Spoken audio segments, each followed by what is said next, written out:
장례식장에 자식들이 도착했습니다.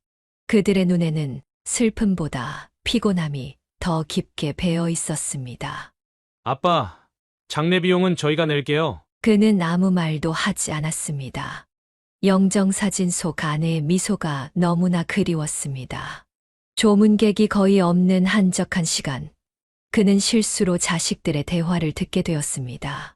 표적 치료제 안 쓴 게 다행이야. 그거 했으면 우리가 다 갚아야 했을 텐데. 그러게 은행 대출도 안 되는데 어떻게 감당했겠어? 자식들의 차가운 말에 그의 심장이 찢어지는 것 같았습니다.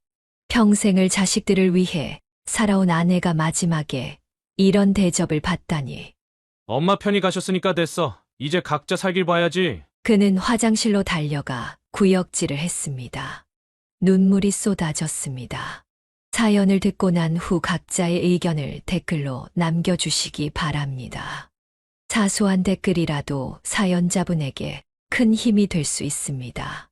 각색될 수 있고 사연자분의 입장에서 구성될 수 있습니다.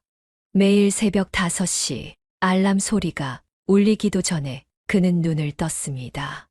20년 넘게 이어온 습관이었습니다. 아내가 준비해둔 따뜻한 미역국을 먹으며 하루를 시작했습니다. 여보, 오늘도 일찍 가? 새로 들어온 과일 정리해야 돼. 그는 마트 셔터를 올리며 하루를 시작했습니다. 진열대를 정리하고 바닥을 쓸며 아침 준비를 마쳤습니다. 새벽 배송된 과일들을 하나하나 살펴보았습니다. 상한 것은 없는지, 너무 익은 것은 없는지 꼼꼼히 체크했습니다. 7시가 되자 첫 손님이 들어왔습니다. 아파트 경비원 김 씨였습니다. 매일 아침 우유와 빵을 사가는 단골이었습니다. 아이고, 사장님 오늘도 일찍 나오셨네요. 그는 웃으며 고개를 끄덕였습니다. 새벽부터 오는 손님들 대부분이 그를 사장님이라고 불렀습니다. 20년 동안 한결같이 마트를 운영하다 보니 이제는 동네의 일부가 된 듯 했습니다. 오전에는 주로 아줌마들이 장을 보러 왔습니다. 그는 손님들의 장바구니를 보며 그날의 저녁 식탁을 그려볼 수 있었습니다. 김치찌개를 끓일 집, 된장찌개를 끓일 집. 그는 묵묵히 계산대에 앉아 손님들의 일상을 지켜보았습니다. 점심시간, 아내가 도시락을 가져왔습니다. 여보, 큰애한테 전화 왔었어. 승진했대. 그래? 잘 됐네. 근데 그 녀석 요즘 통 연락도 안 하고. 돈 벌어서 바쁘겠지. 작은애도 이제 대리됐다고 하더라고. 그는 한숨을 쉬었습니다. 자식들이 모두 대학을 졸업하고 직장도 잡았지만 요즘은 명절 때나 얼굴을 볼 수 있었습니다. 그래도 그는 자식들이 각자의 자리에서 열심히 살아가는 것이 자랑스러웠습니다. 오후가 되자 학교를 마친 학생들이 하나둘 마트로 몰려들었습니다. 과자와 아이스크림을 고르는 아이들을 보며 그는 자신의 자식들이 어렸을 때를 떠올렸습니다. 그때는 매일 과자를 사러 오던 아이들이 이제는 서울 한복판의 회사원이 되어 있었습니다. 저녁이 되어 손님이 좀 뜸해지자 그는 재고 정리를 시작했습니다. 유통기한이 임박한 상품은 앞으로 빼고 새 상품은 뒤로 밀었습니다. 계산대 옆에 놓인 영수증들을 정리하며 오늘 하루 매출을 계산했습니다. 여보, 나 이제 문 닫으려고. 응, 조심히 와. 밤 10시 마지막 손님이 나가고 그는 셔터를 내렸습니다. 하루 매출을 정리하고 내일 들어올 물건들을 체크하며 마지막 업무를 마쳤습니다. 피곤했지만 자식들이 어느 정도 자리 잡은 걸 생각하면 마음이 뿌듯했습니다. 집으로 돌아가는 길, 그는 마트 간판을 올려다보았습니다. 우리 마트라는 간판이 피곤한 그의 하루를 위로하는 듯 했습니다. 내일도 변함없이 이 자리를 지킬 것을 다짐하며 그는 천천히 집으로 발걸음을 옮겼습니다. 평소와 다름없던 여름날이었습니다. 그는 아침부터 에어컨을 틀고 손님들을 맞이했습니다. 점심시간이 되어도 아내가 도시락을 가져오지 않자 이상하게 여겼습니다. 여보, 어디야? 아직도 안 일어났어. 미안해. 오늘은 몸이 좀 안 좋네. 그는 아내의 목소리가 평소와 다르다는 것을 느꼈습니다. 마트 문을 잠시 닫고 집으로 달려갔습니다. 침대에 누워있는 아내의 얼굴이 유난히 노랗게 보였습니다. 여보, 얼굴이 왜 이래? 병원 가봐야겠다. 괜찮아. 그냥 더워서 그런가 봐. 하지만 그는 아내를 억지로 일으켜 병원으로 향했습니다. 동네 의원에서 큰 병원으로 가보라는 말을 듣고 곧장 대학병원 응급실로 향했습니다. 검사를 좀 해봐야 할 것 같습니다. 의사의 말에 그의 가슴이 덜컥 내려앉았습니다. 여러 검사가 이어졌고 결과를 기다리는 시간이 무척이나 길게 느껴졌습니다. 여보, 나 괜찮을 거야. 걱정하지 마. 아내는 오히려 그를 위로했습니다. 하지만 그는 아내의 마른 손을 잡으며 자신도 모르게 눈물이 났습니다. 한 달 사이에 옷이 헐렁해질 정도로 빠른 체중 감소가 있었다는 것을 이제야 알아챘습니다. 보호자분 맞으시죠? 담당이가 부른 순간 그의 다리가 후들거렸습니다. 췌장에서 종양이 발견되었습니다. 정밀 검사가 더 필요하지만 암일 확률이 높습니다. 그 순간 세상이 무너지는 것 같았습니다. 아내는 담담한 표정이었지만 그는 말을 잊지 못했습니다. 큰애랑 작은애한테는 말하지 마. 걱정할 거야. 아내의 말에 그는 고개를 끄덕였습니다.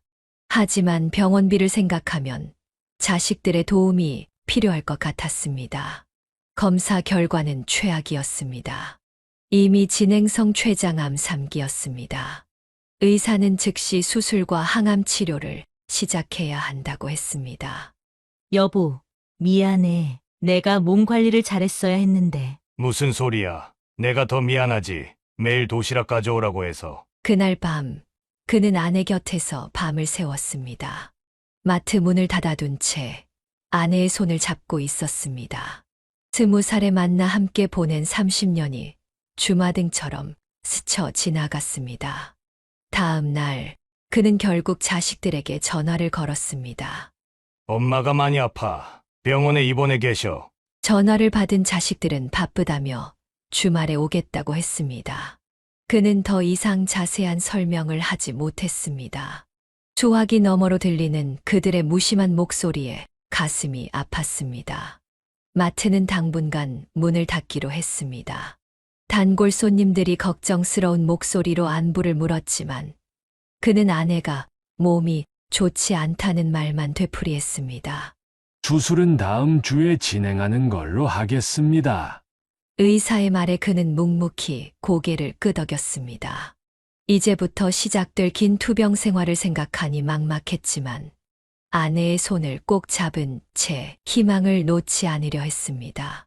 수술 날짜가 다가오자 그는 마트 정리를 시작했습니다. 문을 연 지 23년 만의 일이었습니다. 진열된 상품들을 하나씩 박스에 담으며 그동안의 추억이 떠올랐습니다. 아이고, 장 사장님, 정말 파시는 거예요? 동네 할머니들이 안타까운 목소리로 물었습니다. 그는 묵묵히 고개만 끄덕였습니다. 말을 하면 목이 메일 것 같았습니다. 여보, 내가 가서 할게. 병실에 누워있던 아내가 전화를 걸어왔습니다. 누워 있어. 내가 다 할 수 있어. 근데 정말 다 정리하는 거야?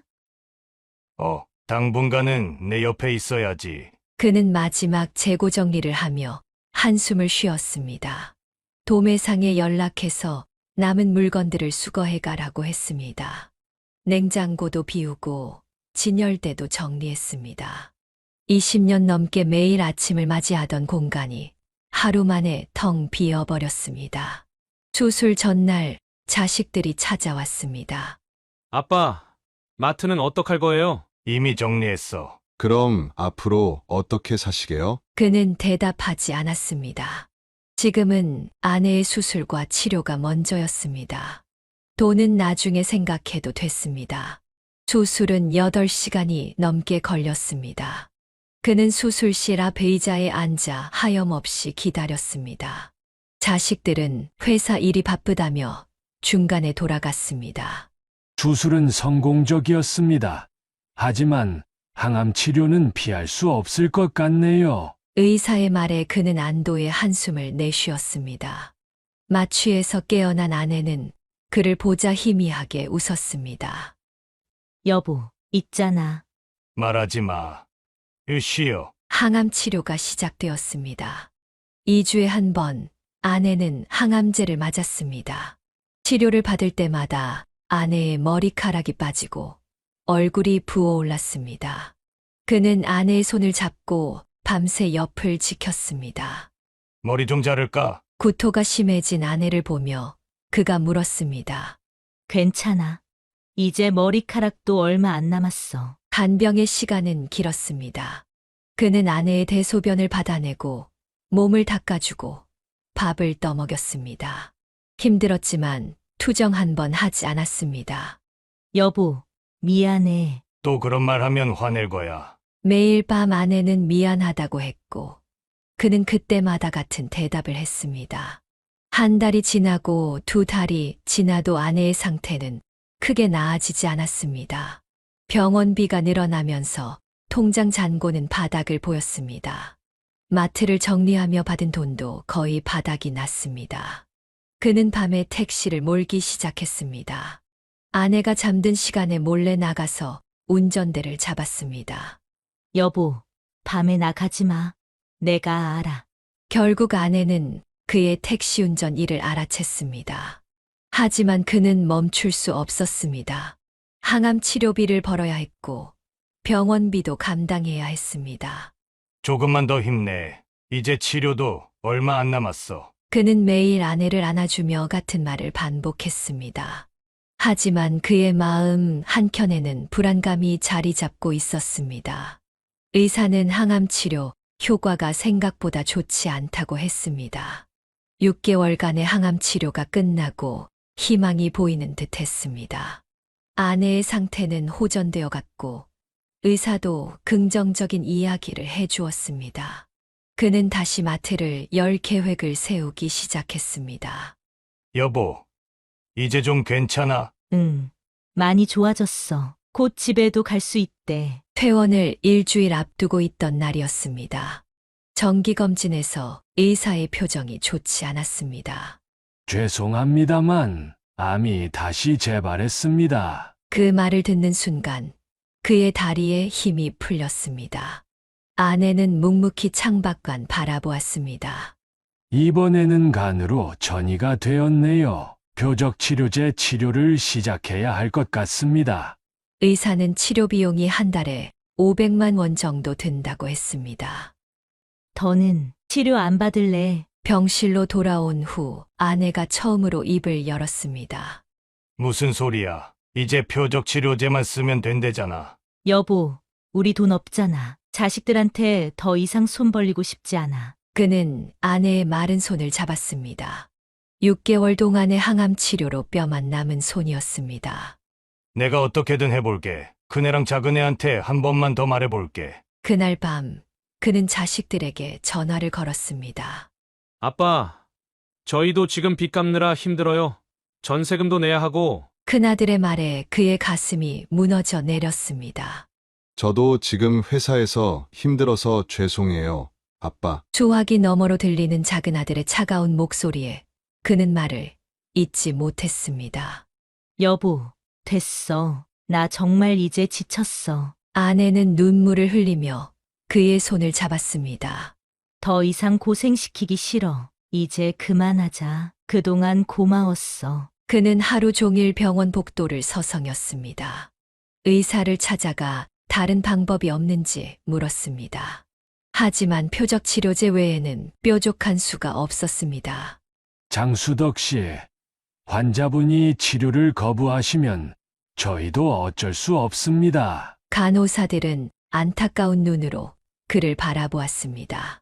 밤마다 아내 옆에서 잠들지 못하고 지켜보던 그의 모습을 잘 알고 있었습니다. 여보, 우리 집에 가자. 여기 있는 것도 돈 들잖아. 결국 아내는 퇴원을 결정했습니다. 그는 자식들에게 다시 한 번 전화를 걸었지만 돌아오는 것은 차가운 거절뿐이었습니다. 죄송합니다. 지금 저희도 너무 힘들어서. 택시 운전으로 번 돈은 이미 바닥이 났고 그나마 남아있던 적금도 해지했습니다. 하지만 표적치료제 한 달치 비용도 감당하기 어려웠습니다. 여보, 이제 정말 괜찮아. 난 행복했어. 아내는 오히려 그를 위로했습니다. 평생을 함께한 아내가 이렇게 떠나가는 것을 지켜봐야 한다는 것이 그에게는 가장 큰 고통이었습니다. 집으로 돌아오는 택시 안에서 아내는 그의 어깨에 기대어 잠들었습니다. 그는 자신의 무력함에 눈물을 흘렸습니다. 창밖으로 보이는 도시의 불빛이 그의 마음처럼 흐릿하게 흔들렸습니다. 퇴원한 지 한 달이 지났습니다. 그는 매일 아침 아내에게 죽을 끓여주고 약을 챙겨주었습니다. 아내는 점점 말수가 줄어들었고 음식도 거의 먹지 못했습니다. 여보, 오늘은 이거라도 좀 먹어봐. 미안해. 냄새만 맡을게. 창백한 얼굴로 죽그릇을 밀어내는 아내를 보며 그의 마음이 무너져 내렸습니다. 밤이면 통증 때문에 잠들지 못하는 아내의 등을 쓰다듬으며 밤을 지새웠습니다. 여보, 나 무서워. 어느 날 밤, 아내가 그의 손을 꼭 잡았습니다. 내가 있잖아. 무서워하지 마. 애들한테 전화해도 될까? 그는 망설임 없이 자식들에게 전화를 걸었습니다. 하지만 돌아온 것은 회사에 있다, 회의 중이다 라는 짧은 답변뿐이었습니다. 그날 밤, 아내의 상태가 급격히 나빠졌습니다. 구급차가 도착했을 때는 이미 늦어버렸습니다. 그의 품에서 아내는 조용히 눈을 감았습니다. 여보, 여보. 그는 아내의 차가운 손을 잡고 흐느꼈습니다. 마지막으로 사랑해라는 말도 하지 못했다는 것이 그의 가슴을 더욱 아프게 했습니다. 장례식장에 자식들이 도착했습니다. 그들의 눈에는 슬픔보다 피곤함이 더 깊게 배어 있었습니다. 아빠, 장례 비용은 저희가 낼게요. 그는 아무 말도 하지 않았습니다. 영정사진 속 아내의 미소가 너무나 그리웠습니다. 조문객이 거의 없는 한적한 시간, 그는 실수로 자식들의 대화를 듣게 되었습니다. 표적 치료제 안 쓴 게 다행이야. 그거 했으면 우리가 다 갚아야 했을 텐데. 그러게 은행 대출도 안 되는데 어떻게 감당했겠어? 자식들의 차가운 말에 그의 심장이 찢어지는 것 같았습니다. 평생을 자식들을 위해 살아온 아내가 마지막에 이런 대접을 받다니. 엄마 편히 가셨으니까 됐어. 이제 각자 살길 봐야지. 그는 화장실로 달려가 구역질을 했습니다. 눈물이 쏟아졌습니다. 자식들의 모습에서 자신의 과거가 보였습니다. 그토록 헌신적으로 키웠던 자식들이 이렇게 변해버렸다는 사실이 믿기지 않았습니다. 장례를 마치고 집으로 돌아온 그는 아내의 물건들을 정리했습니다. 옷장 속 옷들, 화장대의 립스틱, 부엌의 앞치마까지 하나하나가 추억이었습니다. 여보, 미안해. 내가 더 잘해줬어야 했는데. 서랍 속에서 아내가 쓰던 일기장을 발견했습니다. 마지막 페이지에는 떨리는 글씨로 짧은 문장이 적혀 있었습니다. 여보, 고마웠어. 당신이 내 곁에 있어줘서. 그는 일기장을 품에 안고 밤새 울었습니다. 창밖으로 보이는 달빛이 아내의 미소처럼 따뜻했습니다. 하지만 이제 그 미소는 다시 볼 수 없을 것이었습니다. 텅 빈 집에는 아내의 채취만이 가득했습니다. 식탁에 놓인 2개의 공기, 이제는 하나만 있으면 될 것이었습니다. 밤이 깊어갈수록 그의 마음속 허전함도 깊어만 갔습니다. 장례를 치르고 일주일이 지났습니다. 그는 집 안의 모든 짐을 정리했습니다. 아내와의 추억이 담긴 물건들은 작은 상자 하나에 고스란히 담았습니다. 큰아이에게 전화가 왔습니다. 아빠, 이제 어떻게 하실 거예요? 잠깐 요양 갈 거다. 어디로 가신다는 말씀이세요? 아직 정하진 않았어. 걱정하지 마. 그는 전화를 끊고 아내의 일기장을 다시 펼쳤습니다. 마지막 페이지 전에 아내가 쓴 글이 있었습니다. 여보, 기억나? 작년에 갔던 그 산골 마을. 공기도 좋고 사람들도 순박했지? 나 거기서 살고 싶었는데. 지난해 우연히 들렀던 강원도의 작은 마을이었습니다. 아내가 항암 치료를 잠시 쉬던 때였습니다. 그곳에서 이틀을 머물며 아내는 오랜만에 행복한 미소를 지었었습니다. 거기로 가볼까? 그는 작은 트럭 하나를 빌려 짐을 실었습니다. 많지 않았습니다. 옷가지 몇 벌과 아내의 유품이 담긴 상자가 전부였습니다. 작은 아들에게 문자 하나를 남겼습니다. 아빠는 잠시 쉬고 올게. 걱정하지 마라. 서울을 벗어나는 길, 100미러로 보이는 도시가 점점 작아졌습니다. 3시간을 달려 마침내 그 산골 마을에 도착했습니다. 어르신, 여기 처음 오시는 것 같은데요? 마을 입구의 구멍가게 주인이 물었습니다. 네. 혹시 방구할 만한 데가 있을까요? 저기 위쪽에 빈집이 하나 있긴 한데 좀 오래됐어요. 그는 안내받은 곳으로 향했습니다. 낡은 기와집이었지만 마당이 넓었고 앞으로는 논이 펼쳐져 있었습니다. 여보, 여기 좋지? 혼잣말처럼 중얼거렸습니다. 마치 아내가 옆에서 미소 짓고 있을 것만 같았습니다. 집주인은 보증금 500만 원에 월세 20만 원을 요구했습니다. 그에게는 딱 맞는 금액이었습니다. 남은 돈으로는 최소한의 살림살이를 장만했습니다. 아빠, 어디 계세요? 자식들의 전화가 왔지만 그는 단순히 잘 지내고 있다는 말만 전했습니다. 그들이 이곳을 찾아올 일은 없을 것이라 생각했습니다. 마을은 조용했습니다. 아침이면 들려오는 새소리와 풀벌레 소리가 그를 깨웠습니다. 마당에 앉아 아내와 마시던 커피를 혼자 마시는 것이 일과가 되었습니다.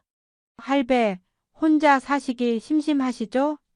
옆집 할머니가 가끔 텃밭에서 딴 상추를 가져다 주었습니다. 그는 그때마다 고개를 숙여 감사를 표했습니다.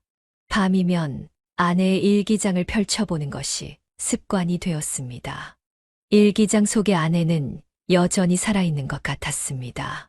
그의 곁에서 이야기를 들려주는 것처럼. 여보, 나 여기서 잘 살고 있어. 걱정하지 마. 마당에 심은 상추가 자라기 시작했습니다. 아내가 좋아하던 방울토마토도 심었습니다. 작은 텃밭이지만 그에게는 새로운 삶의 시작이었습니다.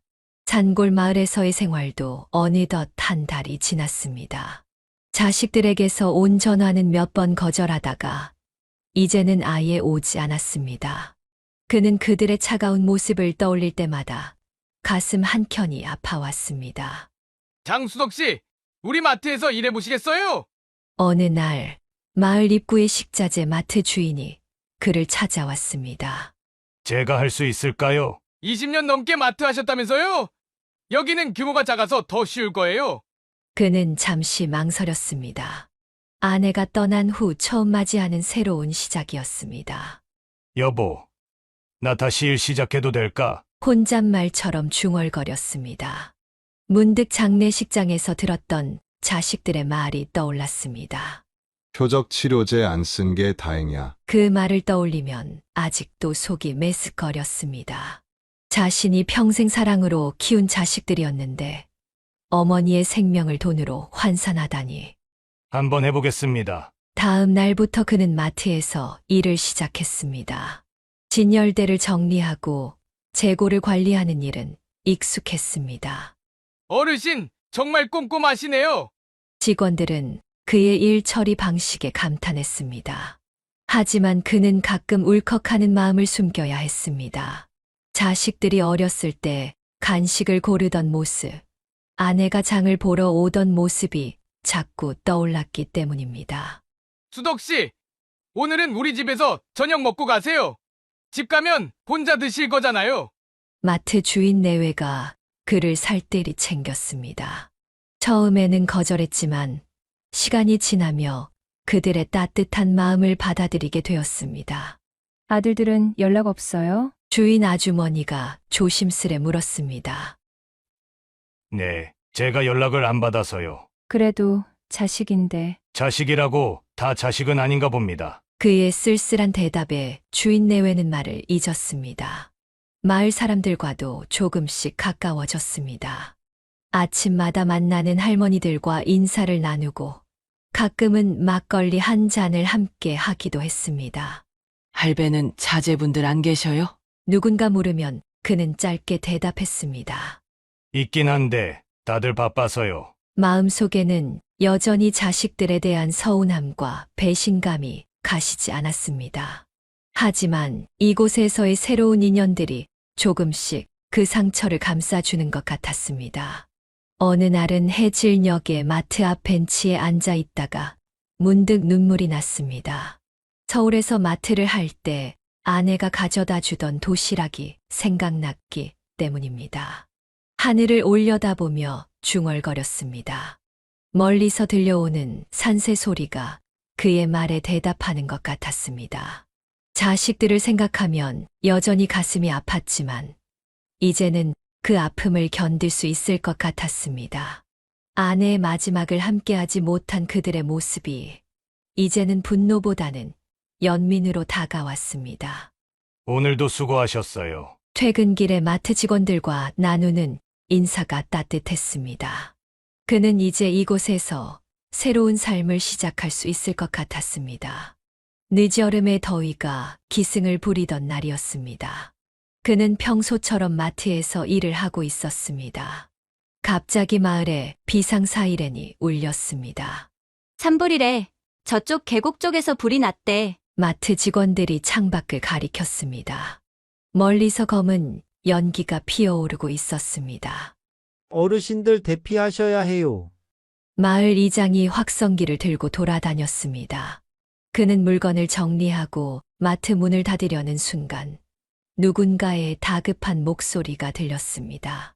우리 상호가 계곡에 있어요. 한 여자가 울면서 소리쳤습니다.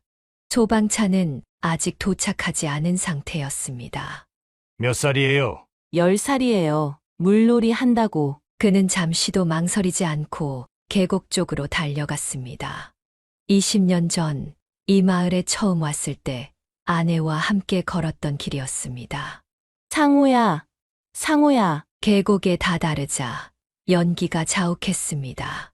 그때 어린아이의 울음소리가 들렸습니다. 살려주세요. 바위 뒤에 웅크리고 있는 아이를 발견했습니다. 불길이 점점 가까워지고 있었습니다. 이리 와, 어서. 그는 아이를 업고 계곡을 빠져나왔습니다. 숨이 턱까지 차올랐지만 아내가 그에게 힘을 주는 것 같았습니다. 상호야. 마을 입구에서 아이의 어머니가 달려왔습니다. 아이를 품에 안은 여자의 눈에서는 눈물이 하염없이 흘렀습니다. 어르신, 정말 감사합니다. 어떻게 감사드려야 할지. 그때였습니다. 뒤에서 나이 지긋한 여자의 목소리가 들렸습니다. 수덕 씨, 그는 그 목소리에 놀라 고개를 돌렸습니다. 임귀순이었습니다. 세월이 많이 흘렀지만 그녀의 목소리는 여전했습니다. 누구시죠? 말을 잇지 못했습니다. 하지만 그 눈빛만으로도 서로를 알아보기에 충분했습니다. 할머니, 이분 아세요? 상호가 물었습니다. 그게 소방차가 도착하고 마을은 점차 안정을 되찾았습니다. 하지만 그의 마음은 오히려 더 혼란스러워졌습니다. 수덕 씨, 나중에 한번 봬요. 임귀수는 그 말만 남기고 상호와 함께 떠났습니다. 그는 멍하니 그들의 뒷모습을 바라보았습니다. 집으로 돌아온 그는 밤새 잠을 이루지 못했습니다. 아내의 일기장을 펼쳐보았지만 마음이 진정되지 않았습니다. 여보, 오늘 난 이상한 일을 겪었어. 창밖의 달빛이 유난히 밝았습니다. 마치 30년 전 임귀순과 헤어지던 날의 달빛처럼. 소방서에서 마을 주민들에게 감사장을 전달한다고 했습니다. 하지만 그의 머릿속에는 오직 임귀순의 눈빛만이 맴돌았습니다. 세월이 많이 흘렀지만 그때의 모습 그대로였습니다. 어르신, 정말 감사드립니다. 다음 날 상호의 어머니가 마트로 찾아왔습니다. 그는 어색하게 웃으며 고개를 저었습니다.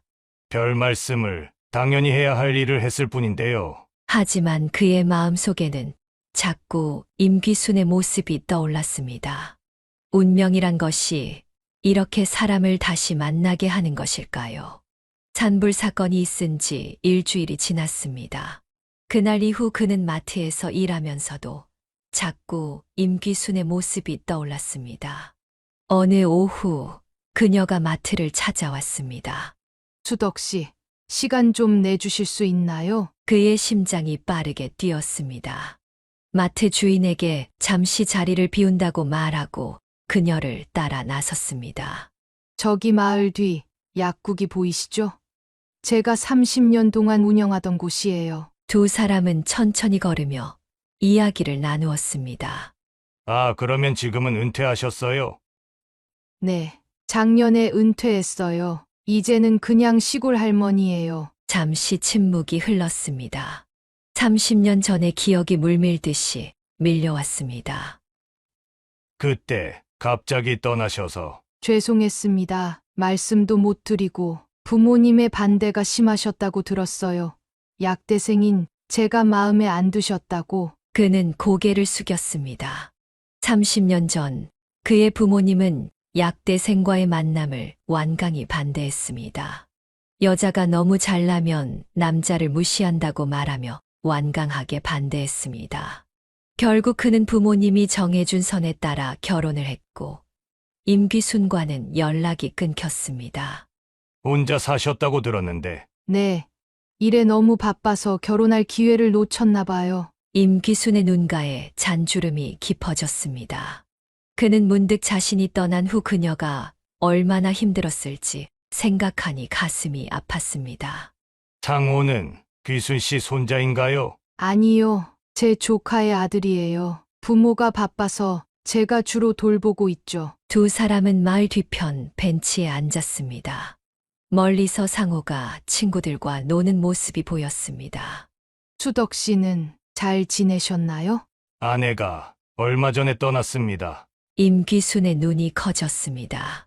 많이 힘드셨겠네요.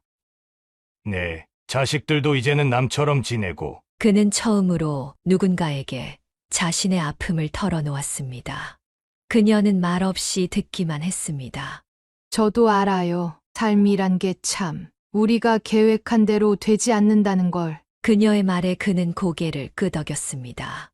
젊은 시절 그들은 각자 다른 삶을 살았지만 결국 이렇게 다시 만났습니다.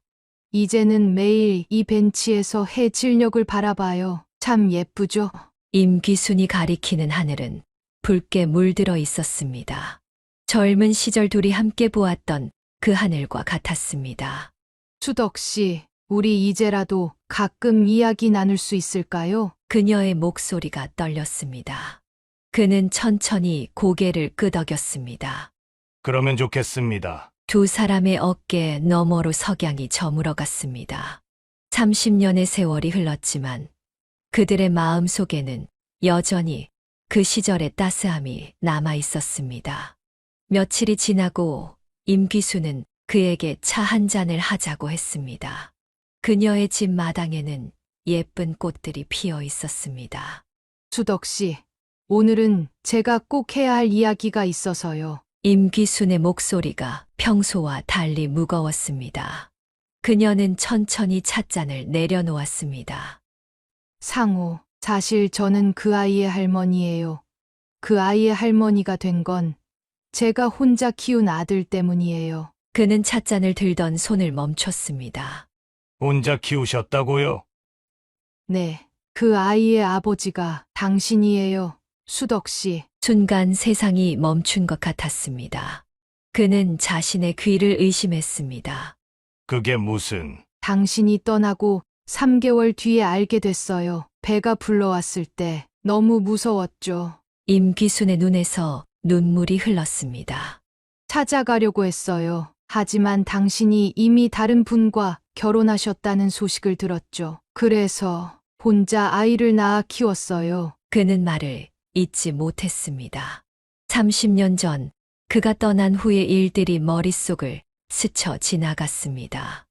원망하진 않았어요. 당신도 어쩔 수 없는 선택이었다는 걸 알았으니까요. 저는 약사가 되어 이 마을에서 아이를 키우며 살았어요. 아들 이름이 뭡니까? 민식이에요. 지금은 서울에서 회사를 다니죠. 상호를 여기 자주 보내는 건 제가 심심해 할까봐 그런 거예요. 그녀는 잠시 말을 멈추고 깊은 숨을 내쉬었습니다. 민식이는 모르고 있어요. 아버지가 누군지. 그저 제가 미혼모라는 것만 알고 있죠. 그는 자신도 모르게 눈물을 흘리고 있었습니다. 죄송합니다. 정말 죄송합니다. 사과하지 않으셔도 됩니다. 저는 행복했어요. 민식이가 있었으니까요. 임귀순은 오히려 그를 위로했습니다. 어릴 때 민식이가 아버지를 찾겠다고 할 때마다 가슴이 아팠어요. 하지만 당신의 행복을 지켜주고 싶었어요. 마당에 핀 꽃들이 바람에 흔들렸습니다. 30년이라는 긴 세월 동안 임귀순이 혼자 견뎌온 시간들이 그의 가슴을 무겁게 눌렀습니다.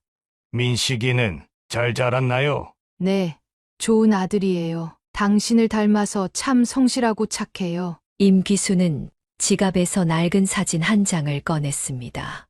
어린 시절 민식이의 모습이었습니다. 이렇게라도 알려드리고 싶었어요. 이제 제 마음이 조금은 가벼워졌네요. 그는 사진을 받아들었습니다. 어린 민식이의 모습에서 자신의 젊은 시절이 보였습니다. 귀순 씨, 저는 어떻게 해야 할지. 아무것도 하지 않으셔도 됩니다. 다만 가끔 상호를 봐주세요. 상호도 당신의 손자니까요. 두 사람은 오랫동안 말없이 앉아 있었습니다. 저녁 노을이 마당을 붉게 물들였고 꽃들은 여전히 바람에 흔들리고 있었습니다. 해가 완전히 저물고 달빛이 마당을 비추기 시작했습니다. 임귀순의 집 마당에서 두 사람은 여전히 이야기를 나누고 있었습니다. 수덕 씨, 한 가지 부탁이 있어요. 임귀순이 떨리는 목소리로 말을 꺼냈습니다. 민식이에게 이 사실을 알리지 말아주세요. 그는 잠시 말을 잊지 못했습니다. 방금 알게 된 자신의 아들, 그리고 손자의 존재가 그의 마음을 무겁게 했습니다. 하지만 민식이가 알 권리가. 알아요. 하지만 지금 민식이는 행복해요. 좋은 아내와 아들이 있고 자신의 일도 잘하고 있어요. 이 사실을 알게 되면 임귀순의 눈에서 다시 눈물이 흘렀습니다. 그 아이가 받을 상처가 두려워요. 당신이 다른 자녀들도 있다는 걸 알게 되면 더구나 그들이 어머니의 치료를 외면했다는 사실까지. 그는 깊은 한숨을 내쉬었습니다. 임귀순의 말이 이해되었습니다. 여보세요? 엄마, 갑자기 임귀순의 휴대폰이 울렸습니다. 민식이었습니다. 응, 민식아, 상호는 잘 지내고 있어. 그래, 이번 주말에 데리러 온다고? 알았어. 통화를 마친 임귀순의 얼굴에는 따뜻한 미소가 번졌습니다. 이번 주말에 민식이가 상호를 데리러 온대요. 제가 볼 수 있을까요? 물론이에요. 하지만 네, 알겠습니다. 그저 마을 어르신으로 상호를 구해준 사람으로만 만나겠습니다. 임귀순은 고맙다는 듯 고개를 끄덕였습니다. 30년 동안 저 혼자만 간직했던 비밀이에요. 이제는 당신과 나눌 수 있어서 마음이 한결 가벼워졌네요. 그는 문득 자신의 인생이 참 이상하게 흘러왔다는 생각을 했습니다. 자신이 그토록 사랑으로 키웠던 자식들은 등을 돌렸는데 알지도 못했던 아들은 이렇게 바르게 자라 있었습니다. 민식이가 어릴 때 많이 아팠던 적이 있었어요. 임귀순이 천천히 이야기를 시작했습니다. 밤새 열이 떨어지지 않았는데 그때 민식이가 처음으로 아빠를 찾았어요. 그날 밤 저는 혼자서 많이 울었죠. 정말 죄송합니다. 아니에요. 밤이 깊어갔습니다. 그들의 이야기는 끝없이 이어졌습니다. 30년이라는 세월 동안 하지 못했던 이야기들이 물처럼 흘러나왔습니다. 여보세요? 아빠? 이번에는 그의 전화가 울렸습니다. 큰아들이었습니다. 아빠, 계좌번호 좀 알려주세요. 지난번에 말씀하신 돈. 그는 전화를 끊었습니다. 임기수는 그의 마음을 이해한다는 듯 조용히 바라보았습니다. 이제 늦었네요. 들어가 보시죠. 두 사람은 일어섰습니다. 달빛 아래 그들의 그림자가 길게 늘어졌습니다. 수덕 씨, 약속해 주세요. 민식이의 평화로운 일상을 지켜주실 거라고. 약속하겠습니다. 대신 저도 가끔 상호를 볼 수 있게 해주세요. 임기수는 미소를 지으며 고개를 끄덕였습니다. 그들의 비밀은 이제 달빛 아래 묻혀 또 다른 30년을 견뎌야 할지도 모릅니다. 주말이 되자 민식이 상호를 데리러 왔습니다. 그는 일부러 마트 안쪽에서 일하며 그들을 피했습니다. 어르신, 안 계세요? 민식의 목소리가 들렸습니다. 그는 잠시 망설이다 마트 밖으로 나갔습니다. 아, 여기 계셨네요. 저번에 우리 상호 구해주셔서 정말 감사합니다. 그는 차갑게 대답하려 했지만 민식의 눈빛에서 자신의 젊은 시절을 보는 것 같았습니다. 별일 아닙니다. 누구라도 그렇게 했을 거예요. 어르신, 혹시 시간 되시면 저희 집에 한번 오시죠. 제가 고기라도 구워드리고 싶은데. 그는 고개를 저었습니다. 바빠서 다음에요. 하지만 민식은 포기하지 않았습니다. 다음 주말에도 그 다음 주말에도 찾아왔습니다. 어르신, 이건 저희 집사람이 담근 김치예요. 꼭 드셔보세요. 저번에 말씀하신 텃밭, 제가 주말에 와서 좀 도와드릴게요. 그럴 때마다 그는 더욱 차갑게 대했습니다. 하지만 민식의 따뜻한 마음은 조금도 식지 않았습니다. 어르신, 민식이가 많이 찾아오네요. 마트 주인이 물었습니다. 네, 좀 부담스러울 정도로요. 왜 그러세요? 귀한 인연인데. 그는 말을 잊지 못했습니다. 임귀순과의 약속이 자꾸 떠올랐기 때문입니다. 어느 날 민식이 혼자 마트를 찾아왔습니다. 어르신, 사실 제가 어릴 때부터 아버지가 없었거든요. 그의 심장이 멎는 것 같았습니다. 어머니가 혼자 저를 키우셨어요. 그래서 그런지 어르신을 보면 왠지 정이 가요. 제가 너무 무례했나요? 그는 고개를 돌렸습니다. 눈물이 날 것 같았기 때문입니다. 그래도 저 계속 찾아와도 될까요? 상호를 구해주셨다고 한 뒤로 어르신께 뭔가 계속 의지하게 되네요. 민식의 진심 어린 목소리에 그는 더는 차갑게 대할 수 없었습니다. 그래요. 오세요. 그날 이후로 민식은 더 자주 마트를 찾았습니다. 가끔은 상호와 함께, 가끔은 혼자서. 어르신, 이거 제가 직접 만든 막걸리예요. 한번 드셔보세요. 어르신, 요즘 허리 안 좋으시다고 들었는데 제가 아는 좋은 한의원이 있어요. 점점 그도 민식의 따뜻한 마음을 거부할 수 없게 되었습니다. 혈연의 끌림이었을까요? 아니면 그저 인연의 힘이었을까요? 민식의 모습에서 자신이 그토록 바라던 아들의 모습을 보는 것 같았습니다. 임귀순도 이런 그들의 모습을 조용히 지켜보았습니다. 가끔 그녀의 눈가에 맺히는 눈물을 그는 보지 못한 척했습니다. 어르신, 다음 주에 제가 회사 일로 외국 나가요. 한 달 정도 걸릴 것 같은데 그래? 몸 조심하고. 그동안 상호 좀 봐주세요. 어머니, 혼자는 좀 벅차실 것 같아서요. 그는 말없이 고개를 끄덕였습니다. 이제는 민식의 진심 어린 걱정을 거절할 수 없었습니다. 혈연의 끌림은 이렇게 강한 것이었을까요? 서로 모르는 사이임에도 피는 속일 수 없다는 말이 실감났습니다. 민식이 해외 출장에서 돌아온 후 어느 날 저녁 그를 찾아왔습니다. 어르신, 오늘은 시간 좀 내주실 수 있으세요? 그는 평소와 달리 진지한 표정이었습니다. 두 사람은 마을 뒷산 정자에 앉았습니다. 사실 제가 제안 하나 드리려고요. 제안이라니? 제가 운영하는 회사가 유기농 식품 회사거든요. 요즘 사업을 확장하면서 유통 쪽 전문가가 필요한데 그는 고개를 저었습니다. 난 그냥 여기서 조용히 지내고 싶어. 어르신 20년 넘게 마트를 운영하셨잖아요. 그 노하우가 필요해요. 그래도 난 민식은 계속해서 설득했습니다. 일주일에 두세 번만 서울에 오시면 돼요. 숙소도 제가 다 준비해놨고요. 그는 망설였습니다. 처음 이 마을에 왔을 때의 다짐이 떠올랐습니다. 아내를 떠나보내고 상처받은 마음을 달래기 위해 찾은 곳이었는데 시간을 좀 주시면 안 될까요? 며칠이 지났습니다. 그동안 그는 매일 밤 아내의 영정 앞에서 고민했습니다. 여보, 어떻게 하면 좋을까? 민식이가 자꾸 제안을 하는데. 문득 임귀순의 말이 떠올랐습니다. 30년 동안 혼자 키우면서 많이 힘들었죠. 자신은 아버지로서 아무것도 해주지 못했습니다.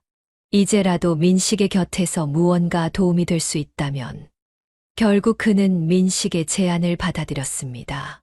어르신, 정말 감사합니다. 절대 후회하지 않으실 거예요. 회사는 생각보다 큰 규모였습니다.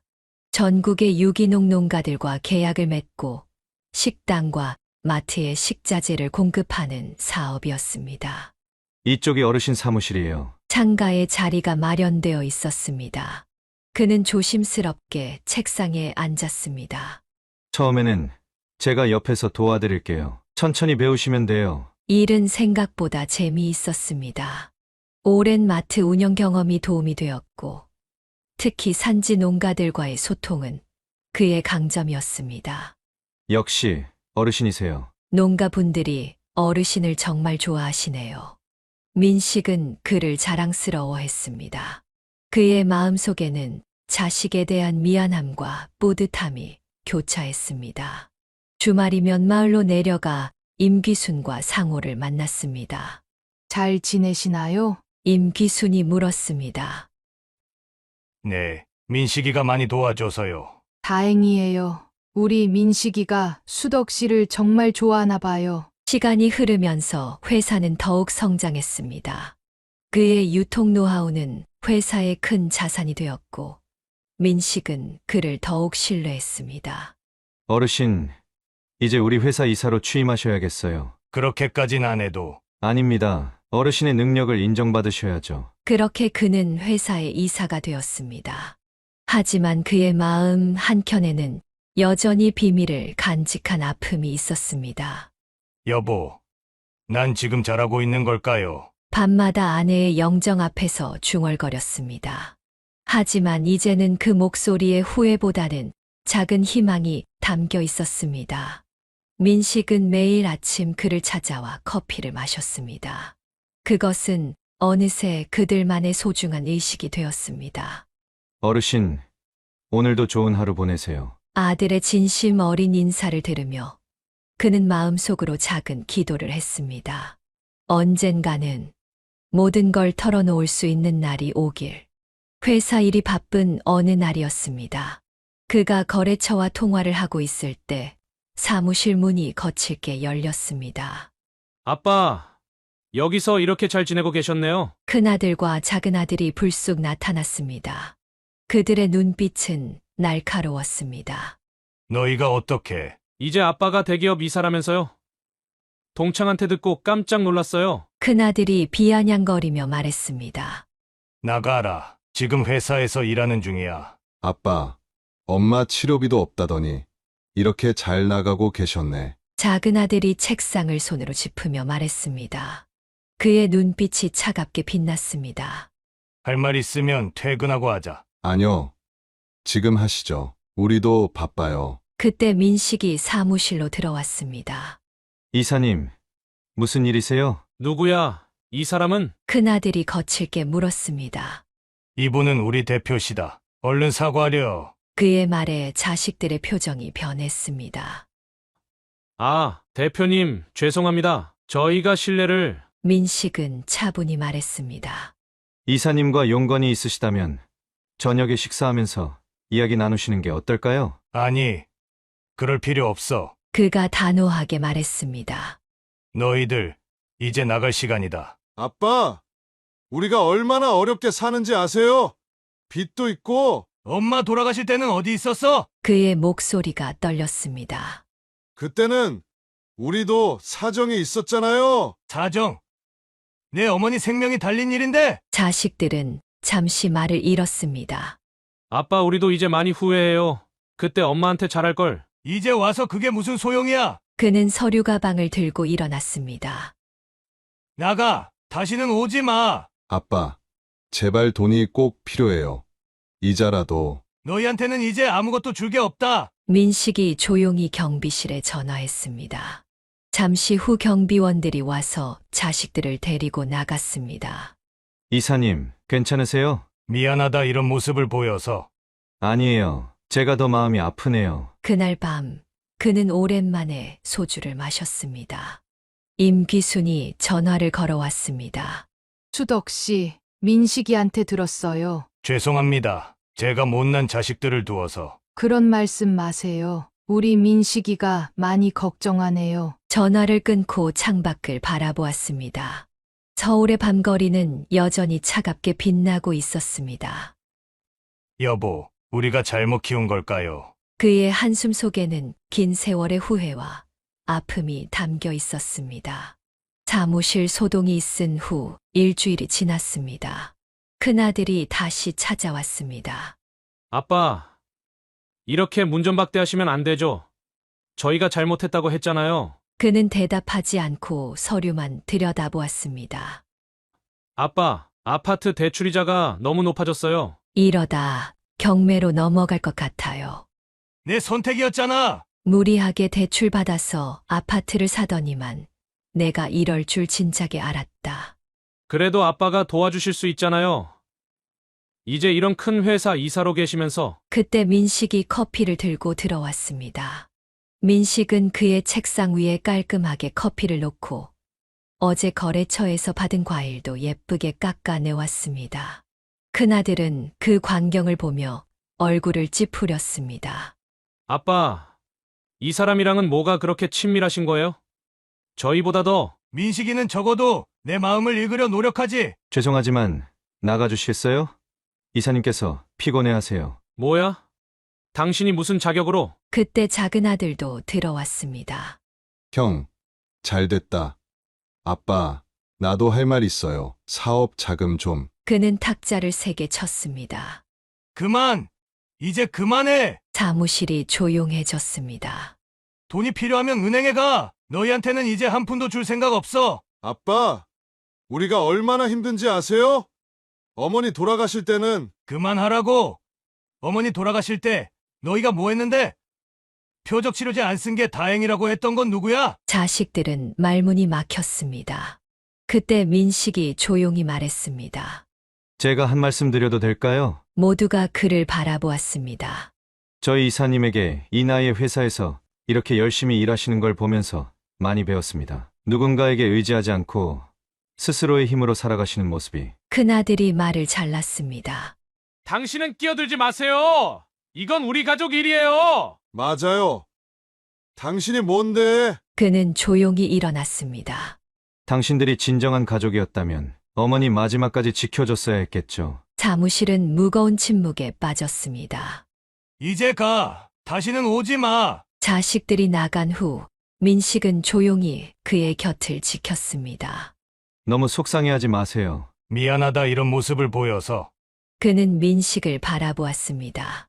자신의 피를 나눈 아들이지만 그 사실을 모르는 채 이렇게 진심으로 자신을 대하는 모습에 가슴이 아팠습니다.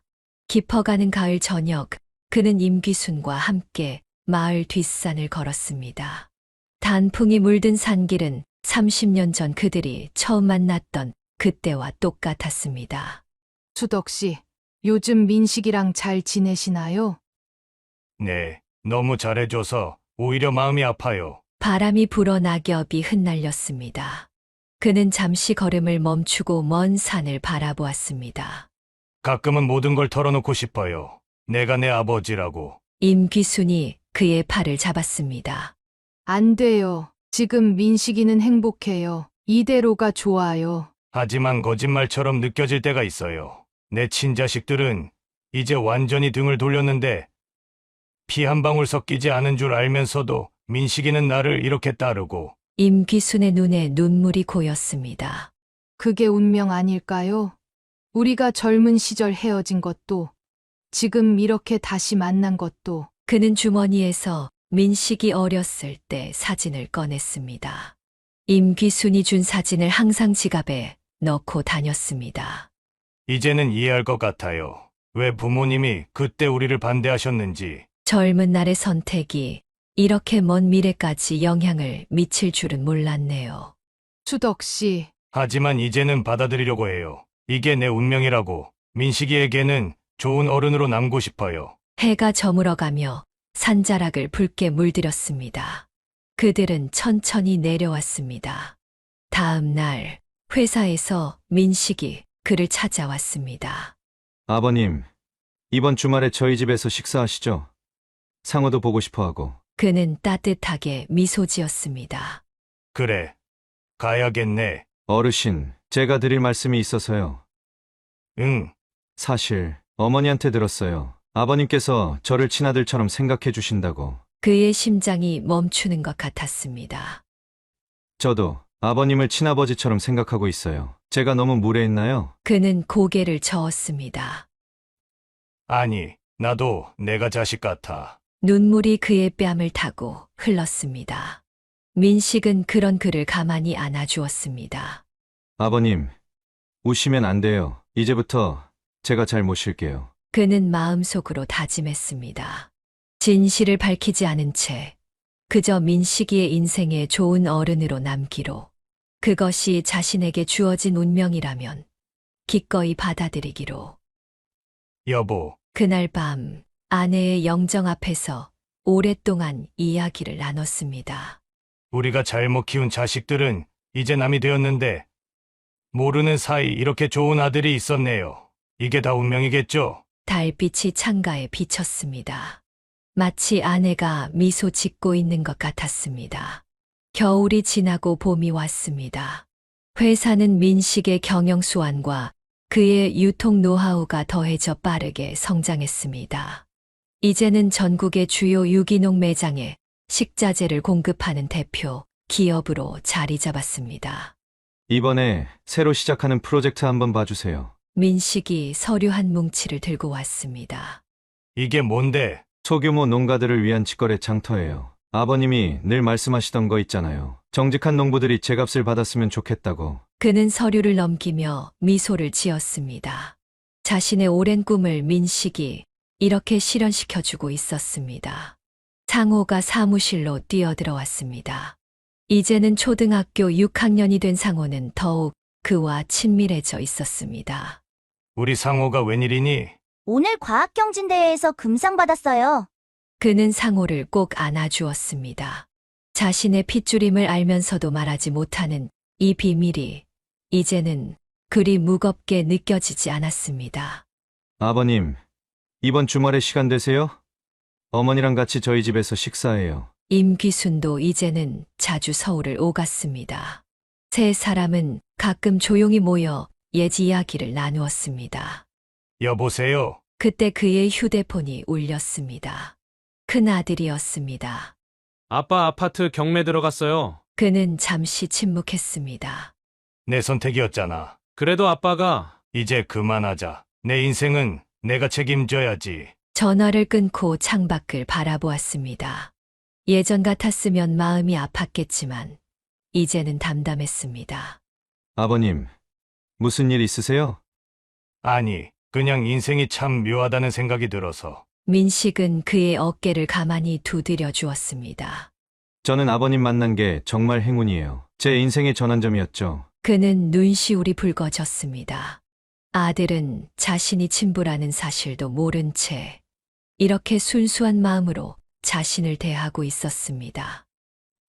나도 너희를 만나서 행복하다. 퇴근 후 세 사람은 회사 근처 식당에서 저녁을 먹었습니다. 상호는 할아버지 옆에서 떨어질 줄 몰랐습니다. 할아버지, 나중에 저도 아빠처럼 회사 운영할 거예요. 그래. 우리 상호가 꼭 그럴 거야. 식사를 마치고 돌아가는 길, 그는 문득 하늘을 올려다보았습니다. 별들이 유난히 밝게 빛나고 있었습니다. 인생은 참 예측할 수 없는 것이었습니다. 아내를 잃고 절망에 빠져 있을 때 운명은 그에게 새로운 가족을 선물했습니다. 비록 말하지 못하는 비밀을 안고 있지만 이제 그의 삶은 따뜻한 사랑으로 가득했습니다. 민식과 상호가 손을 흔들며 떠나갔습니다. 그들의 뒷모습을 바라보며 그는 생각했습니다. 이제 자신의 새로운 인생이 시작되었다고. 사연을 듣고 댓글을 남겨주시기 바랍니다. 사소한 의견일지라도 사연자분에게는 큰 힘이 됩니다. 노골적인 악성 댓글은 사연자분에게 상처가 될 수 있으니 삼가주시기 바랍니다.